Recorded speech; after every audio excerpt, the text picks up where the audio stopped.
기도드리겠습니다. 사랑과 은혜가 풍성하신 하나님, 태초부터 우리를 모두 사랑하셔서 자녀 삼아주심에 감사합니다.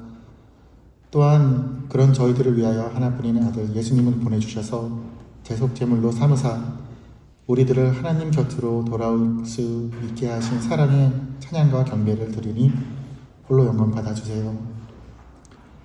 십자가에서 순종으로 죽음을 맞이한 예수님, 하지만 사흘 안에 다시 사신 예수님을 저희가 믿음으로써 죄 가운데 사망풍이라는 결과에서 구원이라는 소망과 기쁨을 주신 것을 기억하며 예수님의 행하신 일들을 묵상하고 행할 수 있는 로고스 공동체가 되게 도와주세요. 예수님께서 몸소 보여주신 하나님을 사랑하고 내 이웃을 내 몸과 사랑하는 새 계명으로 이 세상을 살아가는 로고스 공동체가 되길 간절히 소망합니다. 성령님께서 한 사람 한 사람 내주하심으로 항상 지켜주시고 인도해 주세요. 저희가 살아가면서 마주하는 힘든 상황들 가운데에서도 주님을 의지하며 신뢰하고 나아가길 간구합니다. 성령 하나님께서 저희 한 사람 한 사람 꼭 붙들어 주세요. 예배 가운데 말씀을 전하시는 주의 종을 기억하시고 축복하시사 그 말씀 가운데 은혜 받는 우리가 되게 해주시고 받은 대로 세상으로 흘려보낼 수 있는 저희들 되게 해주십시오. 예배의 시작과 끝을 모두 주님께 맡겨오며 언제나 살아계신 예수님 이름으로 기도드립니다. 아멘.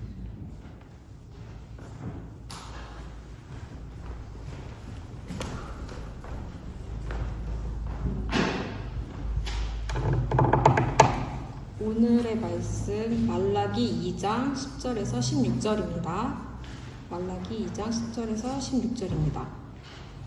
우리는 모두 한 아버지를 모시고 있지 않느냐? 한 하나님이 우리를 창조하시지 않았느냐? 그런데 어찌하여 우리가 서로 배신하느냐? 어찌하여 우리는 주님께서 우리 조상과 맺으신 그 언약을 욕되게 하고 있느냐? 유다 백성은 주님을 배신하였다. 예루살렘과 이스라엘 온 땅에서 추악한 일이 일어나고 있다. 유다 백성은 주님께서 아끼시는 성소를 더럽히고 남자들은 이방 우상을 섬기는 여자와 결혼까지 하였다. 이런 일을 하는 사람은 그가 어떤 사람이든지 만군의 주님께 제사를 드리는 사람이라고 하여도 주님께서 그를 야곱의 가문에서 쫓아내실 것이다. 너희가 잘못한 일이 또 하나 있다. 주님께서 너희 재물을 외면하시며 그것을 기꺼이 받지 않으신다고 너희가 눈물과 울음과 탄식으로 주님의 제단을 적셨다. 그러면서 너희는 오히려 무슨 까닭으로 이러십니까? 하고 묻는다. 그 까닭은 내가 젊은 날에 만나서 결혼한 너의 아내를 배신하였기 때문이며 주님께서 이 일의 증인이시기 때문이다. 그 여자는 너의 동반자이며 내가 성실하게 살겠다고 언약을 맺고 맞아들인 아내인데도 내가 아내를 배신하였다. 한 분이신 하나님이 내 아내를 만들지 않으셨느냐? 육체와 영이 둘 다 하나님의 것이다. 한 분이신 하나님이 경건한 자손을 원하시는 것이 아니겠느냐? 너희는 명심하여 젊어서 결혼한 너희 아내를 배신하지 말아라. 나는 이혼하는 것을 미워한다. 주 이스라엘의 하나님이 말한다. 아내를 학대하는 것도 나는 미워한다. 나 만군의 주가 말한다. 그러므로 너희는 명심하여 아내를 배신하지 말아라. 이는 거룩하신 하나님의 말씀입니다.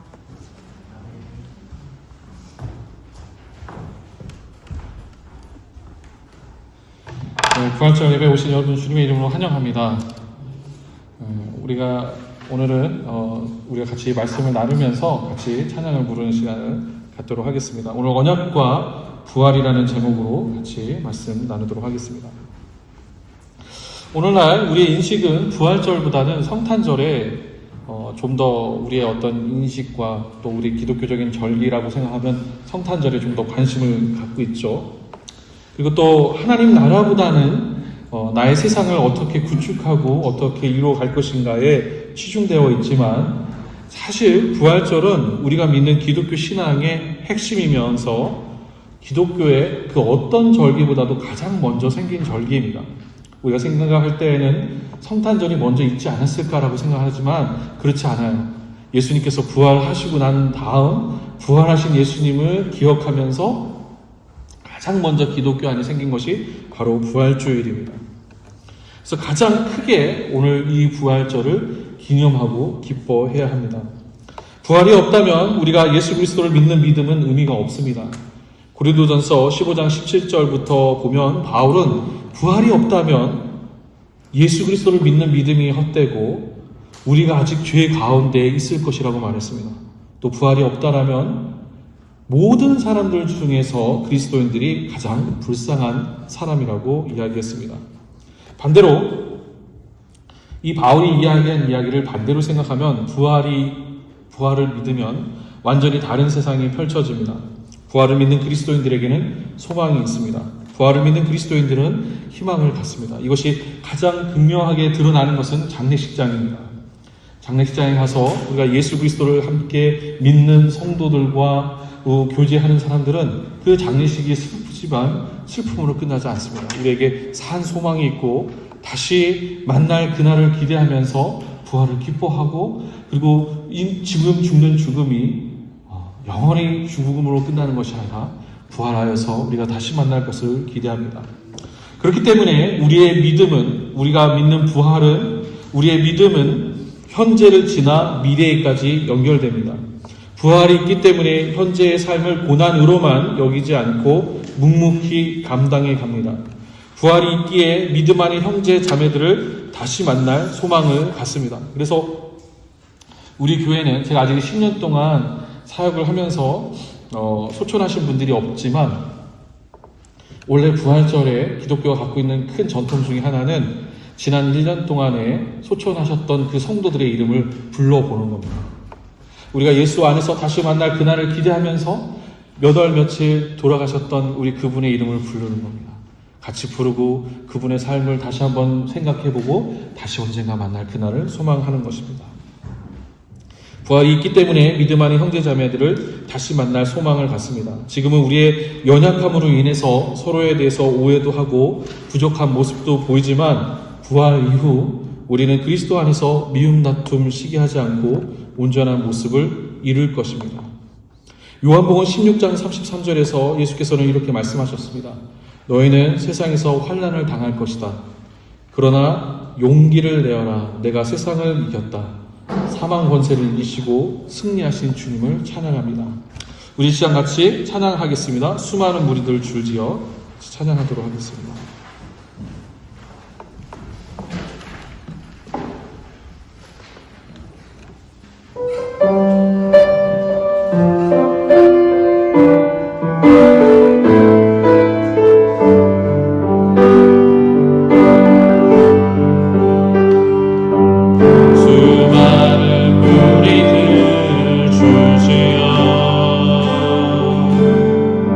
그분을 보기 위해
말라기 2장 10절 한번 보세요.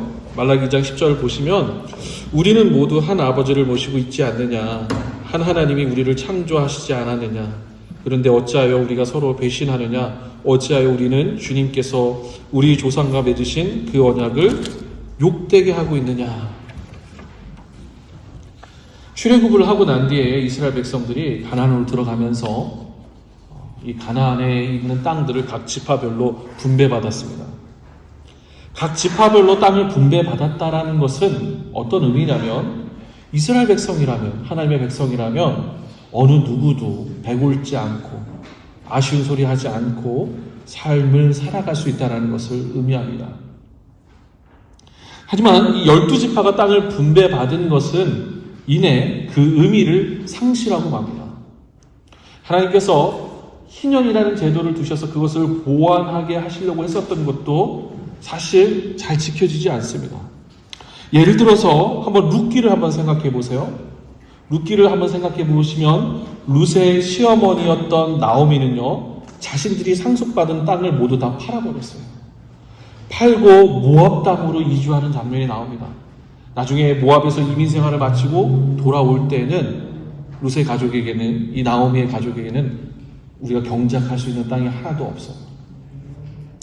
이뿐 아니라 사사기의 마지막에는 이 도피성을 갖고 있어서 이 이스라엘 백성들이 자신들의 기업이었던 레위인 이 사람이 어느 한 가족의 제사장으로 전락하는 장면이 나옵니다. 그러니까 모두가 사실은 한 형제, 한 자매였던 이 이스라엘 공동체 가운데 계급이 생기고 빈부의 격차가 생겼다는 것을 이야기하고 있습니다. 하나님께서 세우신 질서가 얼마 지나지 않아서 무너졌습니다. 이런 상태가 사사시대를 지나서 왕정시대를 지나서 말라기 선지자가 활동했던 포로시대까지 이어졌습니다. 아브라함, 이삭, 야곱 그리고 12지파로 이어지는 한 아버지를 모시고 있는 이스라엘 가족 공동체, 그리고 하나님을 믿고 하나님의 백성이라고 말하는 이들이 이제 어느새 이 말라기 시대 가운데, 아니 사사기, 왕정시대, 그 다음 말라기 시대에 이르기까지 서로를 믿지 않고 서로의 것을 탐하는 시대가 계속되고 있는 것입니다. 하나님과 맺은 언약은 여전히 유효한데 이스라엘 백성들이 그 언약을 욕되게 하고 있는 것입니다. 하나님께서는 여전히 이스라엘 백성들에게 복 주기를 원하시고, 하나님께서는 이스라엘 백성들에게 제사장 나라 되기를 원한다라고 말씀하셨는데 이스라엘 백성들이 그것을 깨트린 것이죠. 자, 말라기 2장 11절입니다. 유다 백성은 주님을 배신하였다. 예루살렘과 이스라엘 온 땅에서 추악한 일이 일어나고 있다. 유다 백성은 주님께서 아끼시는 성소를 더럽히고 남자들은 이방 우상을 섬기는 여자와 결혼까지 하였다. 이 11절을 보시면요, 이 결혼 이야기가 나와요. 그래서 오늘 본문 가운데 주된 이야기 가운데 결혼 이야기가 나오는데, 사실 이 결혼에 대한 이야기를 하고 싶어서 이 본문을 이야기하고 있는 것이 아니에요. 이건 결혼 이야기를 빗대어서 하나의 이해와 하나의 이야기를 좀 더 깊이 들어가고자 지금 결혼 이야기를 가지고 온 거예요. 11절을 보면요, 결혼 이야기를 통해 이스라엘 백성들이 하나님을 배신한 것을 언급하고 있습니다.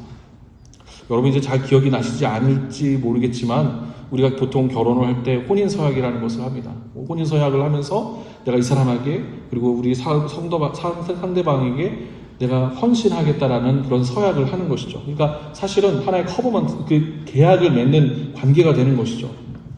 근데 그게 깨졌다라는 거예요. 하나님과 이스라엘 백성 가운데서도 결혼식처럼 이런 서로 간에 언약하고 서약하는 것이 있었는데 그 관계가 깨졌다라는 거예요. 대표적인 사례 중에 하나가 바알 제사장의 딸과 결혼한 아하방과 같은 사례입니다. 아하방은 이세벨과 혼인했습니다.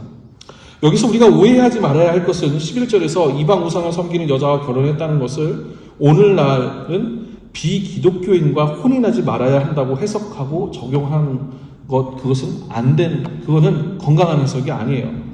11절이 말하는 이방 우상을 섬기는 사람과 결혼했다라는 의미는 하나님께서 주신 계명을 지키는 것이 아니라 자신의 욕망을 극대화하는 사람과 결혼하고 그 관계가 자신의 신앙과 삶의 체계까지도 무너질 때 하나님께서는 그 결혼을 추악한 일로 여기신다는 것을 말합니다. 자, 좀 더 풀어서 설명을 해보겠습니다. 하나님의 백성은 하나님과 맺은 언약 안에 있습니다. 창세기 15장에서 하나님께서는 아브라함과 언약을 맺으셨어요. 그리고 출애굽기 19장 6절에서 언약은 제사장 나라로 이어졌어요. 근데 여기에 이 언약을 맺으셨을 때 반드시 지켜야 될 것이 있습니다. 그것은 무엇이냐면 하나님을 사랑하고 내 이웃을 내 몸과 같이 사랑하라는 것입니다.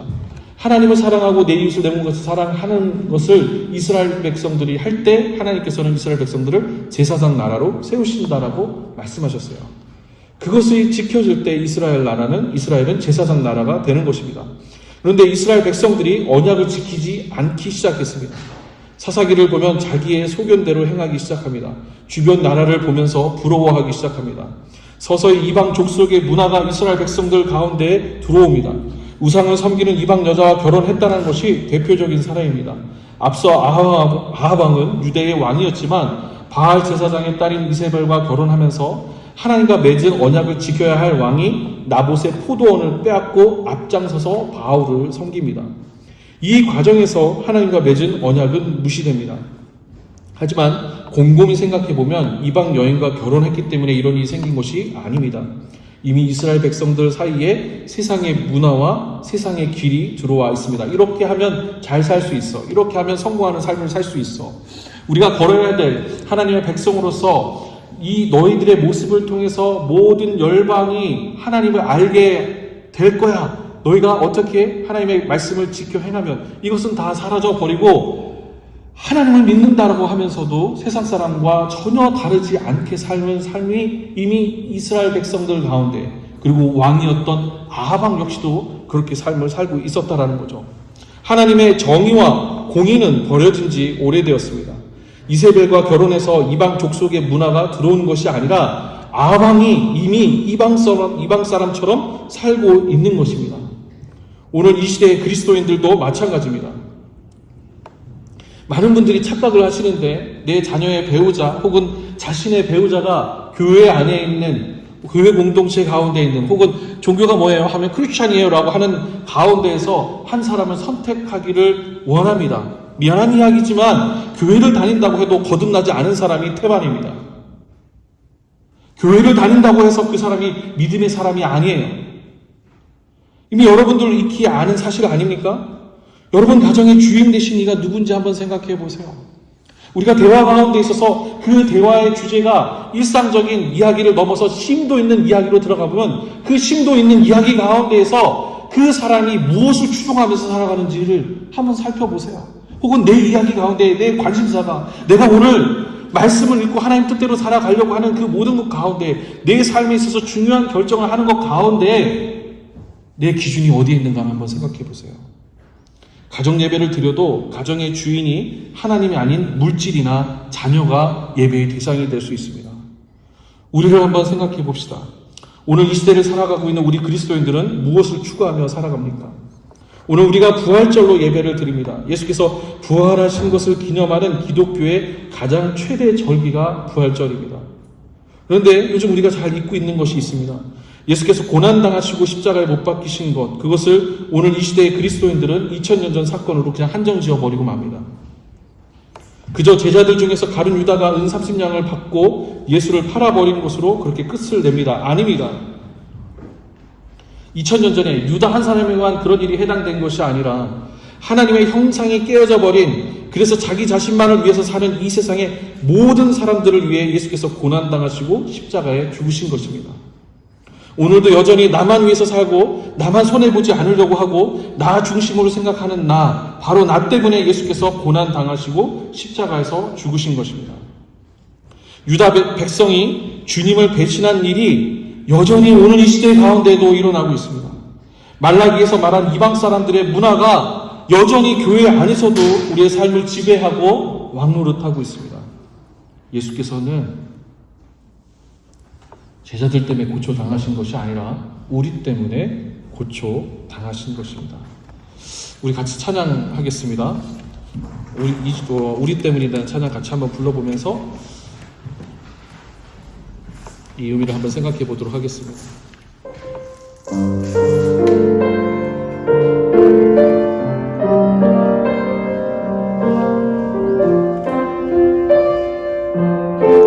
잊을 수 없네. 잊을 수 없네. 하나님의 사랑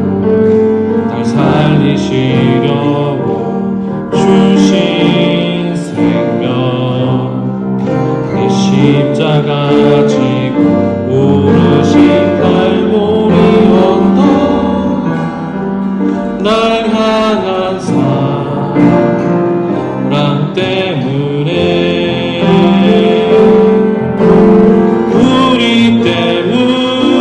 생명 주셨고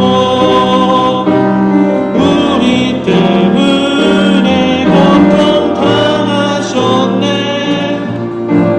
우리 때문에 부르셨네.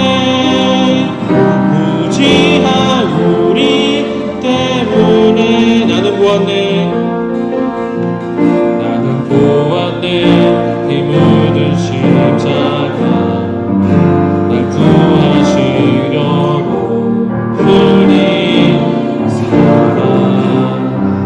너를 바라보시며 흘리신 용서의 눈물. 날 향한 사랑 때문에 우리 때문에 생명 주셨고 우리 때문에 고통 당하셨네. 은혜 갈보리 버리셨네. 무지한 우리 때문에.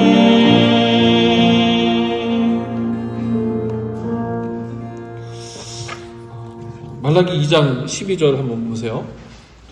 이런 일을 하는 사람은 그가 어떤 사람이든지 만군의 주님께 제사를 드리는 사람이라고 하여도 주님께서 그를 야곱의 가문에서 쫓아내실 것이다. 다시 본문으로 돌아와서 이 12절 보면요, 이 12절에서 하나님께서는 계명을 지켜 행하지 않는 이들을 쫓아내실 것이다 라고 말씀하십니다. 말라기 선지자를 통한 하나님의 경고는요, 예수 그리스도의 오심으로 이루어졌습니다. 예수께서는 성전을 지나시다가 성전 앞에서 장사하는 이들의 상을 둘러 엎으시고 그들을 내쫓으셨습니다. 마태복음 21장 12절과 13절을 보면 예수께서 성전에 들어가셔서 성전 뜰에서 팔고 사고 하는 사람들을 다 내쫓으셨다라고 말하고 있어요. 아니, 이보다 사실 이전에 예수께서는 심판을 시작하셨어요. 마태복음 7장 21절을 보면요, 하늘에 계신 아버지의 뜻을 행하는 사람이라야 하나님 나라에 들어간다라고 말씀하셨어요. 예배를 드리고 내가 교회를 다닌다라고 해서 하나님 나라에 들어가는 것이 아니라 아버지의 뜻대로 행하는 사람이어야만이 하나님 나라에 들어가실 수 있다라고 말씀하셨어요. 그리고 성전에서 장사하고 돈놀이를 하는 사람들을 다 내쫓으셨어요. 말라기 2장 12절에 하나님의 경고가 예수 그리스도의 오심으로 이루어지신 거예요. 성전에서 다 내쫓으셨어요. 오늘 이 시대에 예수 그리스도의 초림으로 이미 우리가 심판 가운데 있는 것입니다. 그런데 교회 안에서 선포되어지는 메시지는 교묘하게 세상의 성공과 연관되어 있어요. 목회자 그룹 안에서도 교회는 계속해서 부흥해야 하고 성장해야 한다라고 말합니다. 저도 가끔은 그 이야기에 혹합니다. 저도 가끔은 인원이 계속 늘어나서 그런 목회를 하고 싶어요. 그러나 사도행전을 보면 하나님께서는 숫자가 팽창하던 예루살렘 교회를 흩으셨어요. 이후에 초대 교회는 몇몇 가정을 중심으로 이루어진 공동체가 대부분이었어요.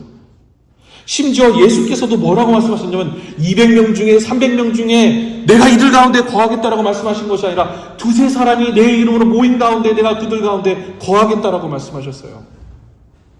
우리의 신앙 교육은 세상에서 성공을 위한 종교적인 교양 쌓기가 되었어요. 우리의 기도는 하나님 나라가 아닌 나와 우리의 소망을 해결하기 위한 수단이 되었어요. 교회는 재산을 축적하고 가난하고 연약한 이들에게 관심을 보이지 않게 되었어요. 이 미안한 얘기지만 밴쿠버에서도 엄청 큰 교회가 있죠. 그 교회가 그 땅을 팔고 렘리에 새로 땅을 사서 교회를 건축한다고 했었을 때 사람들이 다 뭐라고 했냐면 그 교회가 하는 일도 생각하지 않고 사람들의 웃음은 조롱과 비난이었어요. 부동산 역시 잘 사면 필패하지 않는다. 엄청난 이익을 남겼기 때문에 이 교회가 부자가 되는 거구나. 밴쿠버의 생활비가 비싸다고 난리가 나서 살기 어렵다라고 하지만 이를 위해서 기도하는 모임은, 이를 위해서 기도하고 고민하는 모임을 찾아보기 어려워요. 젊은이들이 먹고 살기 힘들다고 아우성 치는데, 나이가 많은 노인분들이 외롭다라고 아우성 치는데 서로가 서로를 그냥 외면해요. 이상하게 바쁜데 사람들은 외롭다라고 말합니다. 정신없이 살아가는데 공허하다라고 말합니다. 당연합니다. 우리에게 부활 소망이 없기 때문에 그래요. 그냥 이 세상 한 번 살고 끝난 거라고 생각하기 때문에, 하나님의 심판이 없기 때문에 그냥 그렇게 사는 거예요. 하나님의 심판이 있다라고 생각하면 그렇게 살 수가 없어요. 부활신앙이 우리에게 있다라고 한다면 그렇게 살 수가 없어요. 부활절을 이야기하고 부활을 축하하고 계란을 삶아 나르고 하지만 부활을 믿지 않는 가운데 오늘 우리 시대에 우리 그리스도인들이 살아가고 있다는 거예요. 예배가 하나님을 향하는 것이 아니라 내 성장과 내 자아가 커져가는 것에 있기 때문에 그렇습니다. 멈추시기 바랍니다. 아무것도 하지 마세요. 말라기에서 아무것도 하지 말라고 하라고 했어요. 문을 닫으라고 얘기하고 있어요. 차라리 문을 닫아라! 하나님 앞에 예배를 드리는 그 문을 닫아라! 라고 말씀하고 있어요. 우리의 삶을 다시 한번 생각해 보세요. 여러분 천천히 가도 돼요. 멈춰서서 하나님께서 나의 삶 가운데 중심에 계시는지, 하나님께서 일하고 계시는지, 내가 일하고 있는지 사실 우리는 분별해야 돼요. 나의 만족을 위해서 신앙생활을 하는 것을 중단해야 합니다. 같이 찬양 한번 불러보겠습니다.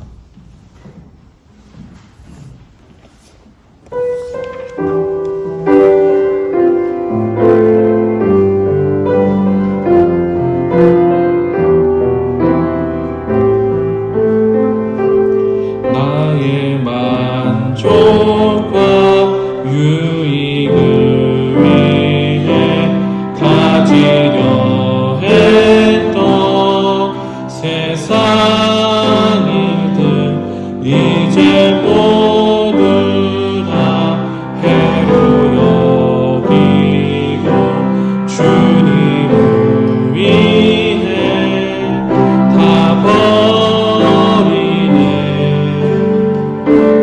내 안에 가장 귀한 것 주님을 알미라. 모든 것 되시며 의와 기쁨 되신 주 사랑합니다. 부활의 능력 체험하면서 주의 고난에 동참하고 주의 죽으심 보를 받아서 그의 생명에 참여하네. 내 안에 가장 귀한 것 주님을 알미라. 모든 것 되시며 의와 기쁨 되신 주 사랑합니다.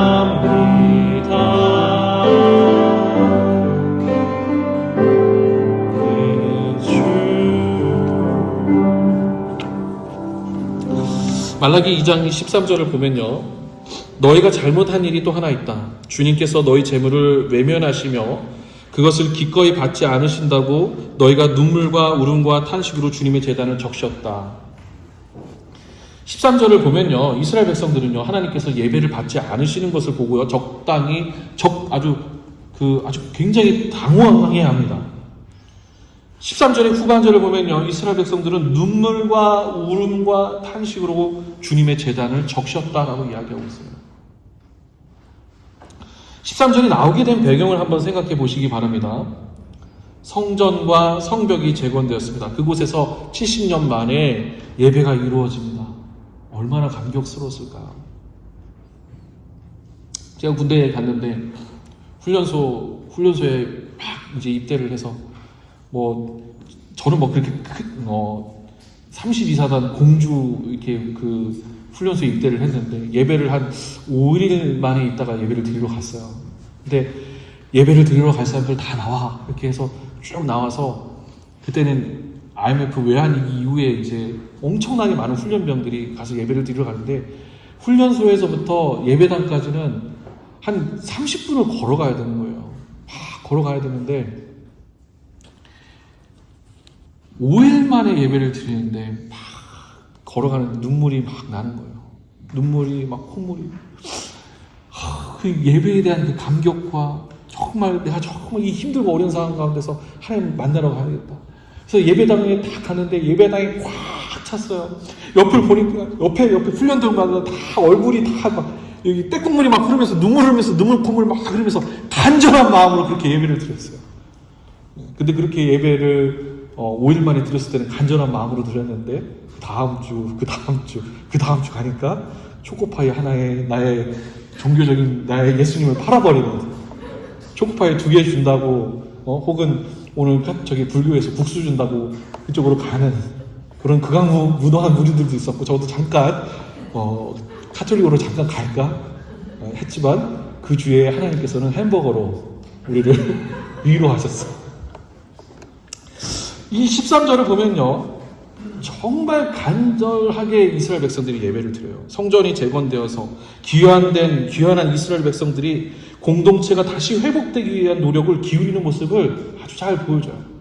특히 에스라서 6장 이후로 보면 그런 장면들이 잘 나와요. 눈물로 회개하고 이방 여인들과 혼인했던 사람들이 이혼하고 하나님께로 돌아가려고 합니다. 하지만 이들의 노력과는 달리 이스라엘이 다시 다윗과 솔로몬 시대와 같은 회복이 이루어지지 않습니다. 이 부분이 굉장히 중요해요. 눈물을 흘리면서 70년 만에 참된 예배가 회복됐다라고 생각했어요. 정말 전심을 다해서 하나님 앞에 예배를 드렸어요.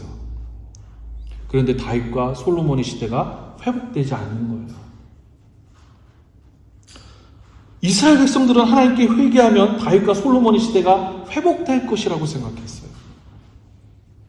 그런데 그런 일이 일어나지 않으니까 하나님께서 우리의 제물을 받지 않으신다. 그래서 눈물과 울음과 탄식으로 주님의 제단을 적시며 왜 하나님 우리의 예배를 받지 않으십니까? 왜 하나님께서 이스라엘 회복을 이루지 않으셨습니까? 왜 하나님께서 이스라엘 백성들을 왜 우리의 예배를 우리가 뭐가 부족해서 우리의 정성이 부족해서 왜 하나님께서 예배 안 받으시는 거예요? 그 이유가 뭡니까? 라고 하나님께 묻고 있는 거예요. 근데 왜 하나님께서는 이스라엘 백성들의 예배를 받지 않으셨을까요? 그것은 이스라엘의 회복이 다윗과 솔로몬 시대로 돌아가는 것이 아니기 때문에 그래요.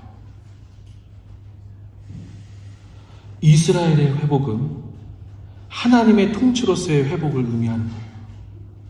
위대했던 다윗 왕, 위대했던 솔로몬이 와서 이스라엘 백성들이 제국을 이루고 엄청난 영화를 이야기하는 것이 아니라 이스라엘의 회복은 하나님의 통치, 하나님의 다스림, 킹덤 오브 갓에 있기 때문에 이스라엘 백성들의 기대와 하나님의 회복이 다른 거예요.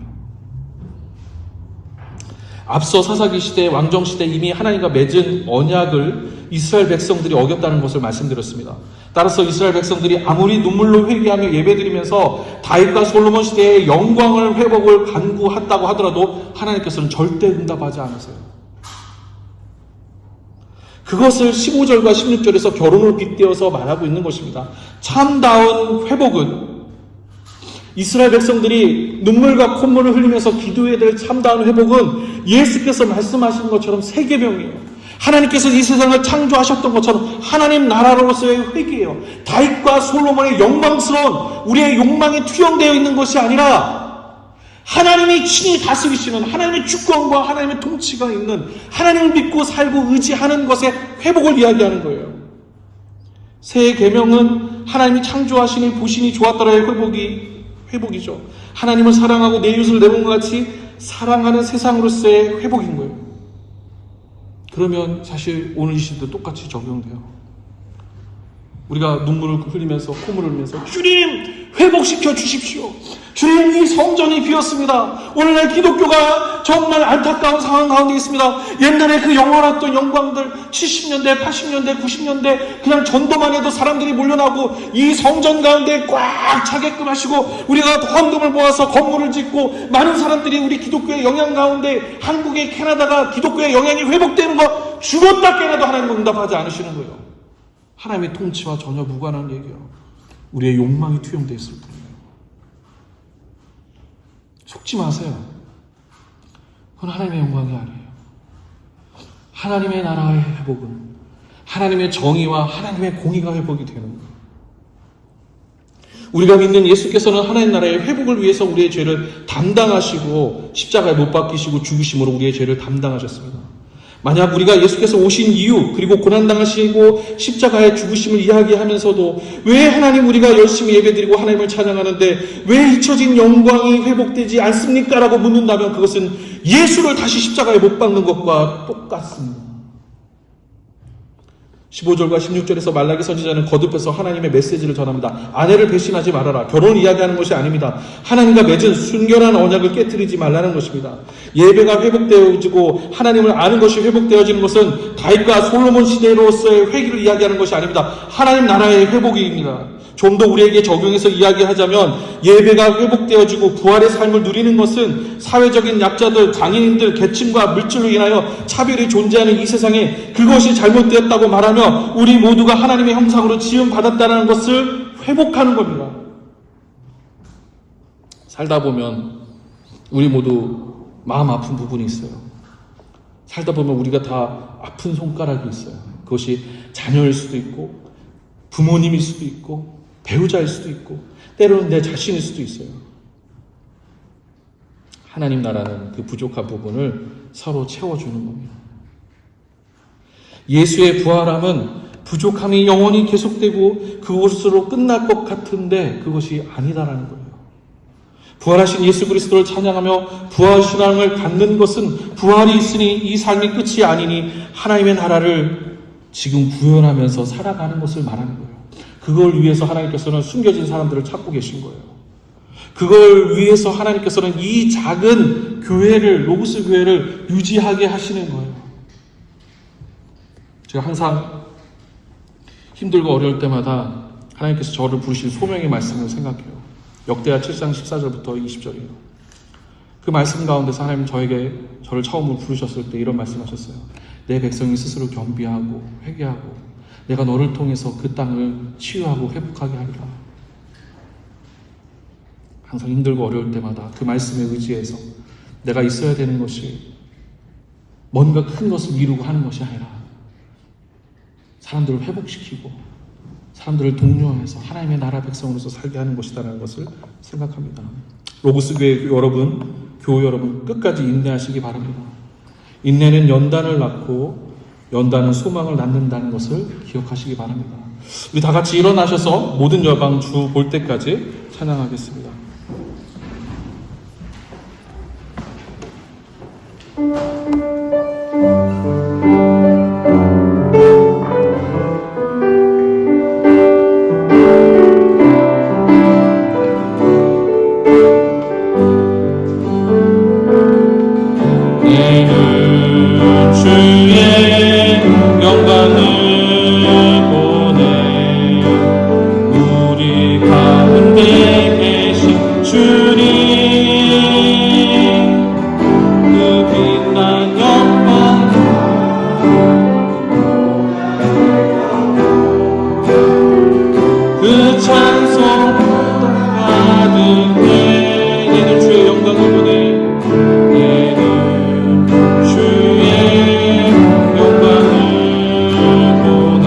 가운데